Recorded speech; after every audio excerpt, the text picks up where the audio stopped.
राजस्थान के अंदर पंचायती राज चुनाव 15 अप्रैल से पहले होंगे। मंत्री एकता अग्रवाल ने मीडिया पर है वो बयान जारी किया। दरअसल बात की जाए तो राजस्थान के अंदर पंचायती राज चुनाव राजस्थान की सरकार के गले की फांस बनी हुई है। करो और मरो की स्थिति के अंदर पंचायती राज चुनाव फंसा हुआ है।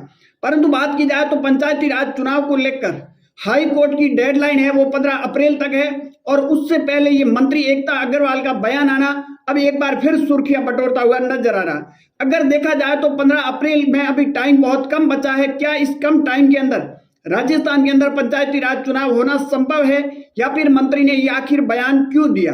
बात की जाए तो राजस्थान के अंदर पंचायती राज चुनाव को लेकर लंबे समय से कंट्रोवर्सी में घिरा रहा और पूर्व में अशोक गहलोत की सरकार ने भी पंचायती राज चुनाव डिले किए थे, परंतु वर्तमान भजनलाल की सरकार ने जितने पंचायती राज चुनाव डिले किए शायद इतने किसी भी सरकार ने नहीं किए होंगे।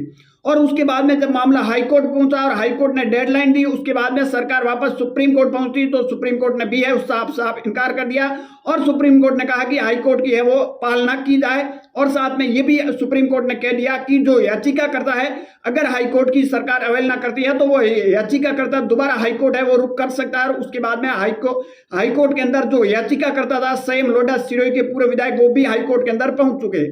परंतु राजस्थान के अंदर सरकार की स्थिति ये हो चुकी है पंचायती राज करो और मरो की स्थिति, क्योंकि दिल्ली के एक रिपोर्ट आई है एजेंसी की, उस रिपोर्ट के मुताबिक राजस्थान के अंदर बीजेपी पंचायती राज चुनाव में करार हार देखती हुई नजर आ रही है, करारी चुनाव हार रही है। और दूसरी ओर कांग्रेस भी कहीं कहीं हावी है और गोविंद सिंह डोटासरा के कई बयान आ चुके हैं कि अगर पंचायती राज चुनाव होते हैं तो बीजेपी बुरी तरह हारेगी। और राजस्थान के अंदर बात की जाए पंचायती राज चुनाव को लेकर गांव और ढाणी का जो विकास कार्य है वो भी रुका हुआ और उससे लोगों के अंदर एक भारी आक्रोश सरकार के प्रति भी देखने को मिल रहा है। दूसरी ओर बात की जाए पंचायती राज चुनाव को लेकर उम्मीदवार करीबन 1-1.5 महीने से है वो तैयारी कर रहे थे चुनाव लड़ने के लिए, जहां लाखों रुपए उन्होंने खर्च कर दिए, परंतु उनके अरमानों पर कहीं कहीं सरकार एक बार पानी फेरती हुई नजर आ रही है। परंतु जिस तरह ये प्रदेश मंत्री एकता अग्रवाल ने जो बयान दिया मीडिया के ऊपर, उससे एक बार फिर सुर्खियां बटोरे हैं। क्या 15 अप्रैल से पहले राजस्थान के अंदर संपूर्ण पंचायती राज चुनाव हो जाएंगे? क्योंकि बात की जाए पंचायती राज चुनाव की जो डेडलाइन थी वो 15 अप्रैल है और 15 अप्रैल की बात की जाए तो बहुत कम ही समय रहा है। हालांकि चुनाव आयोग ने स्पष्ट कह दिया हाईकोर्ट से और सरकार से कि हमारी तैयारी है वो पूरी है और अगर हाईकोर्ट की अवहेलना सरकार करती है तो उसका हम चुनाव जो है वो जिम्मेदार नहीं है, इसका जिम्मेदार कहीं कहीं सरकार है, चुनाव आयोग इसका कोई जिम्मेदार नहीं होगा। परंतु अब देखना होगा, क्योंकि बात की जाए जिस तरह पंचायती राज चुनाव नहीं होने की वजह से केंद्र सरकार की द्वारा 3000 करोड़ रुपए का जो फंड मिल रहा था उसमें करीबन 1100 करोड़ रुपए मिल चुके, 1900 करोड़ रुपए का जो फंड है वो भी अटका हुआ है।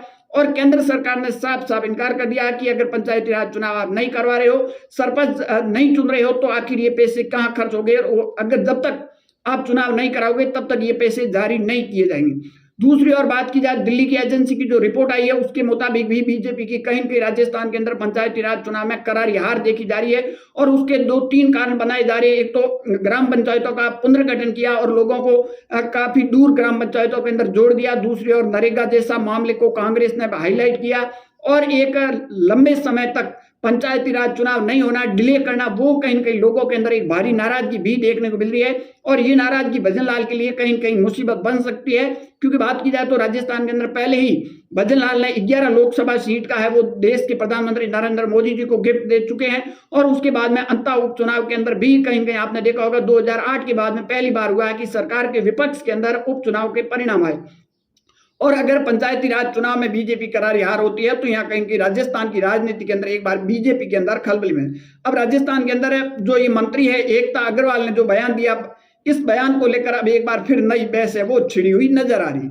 आपकी क्या राय है कमेंट सेक्शन में जरूर देना। ज्यादा जानकारी के लिए हमारे यूट्यूब चैनल और फेसबुक पेज को जरूर फॉलो कीजिए।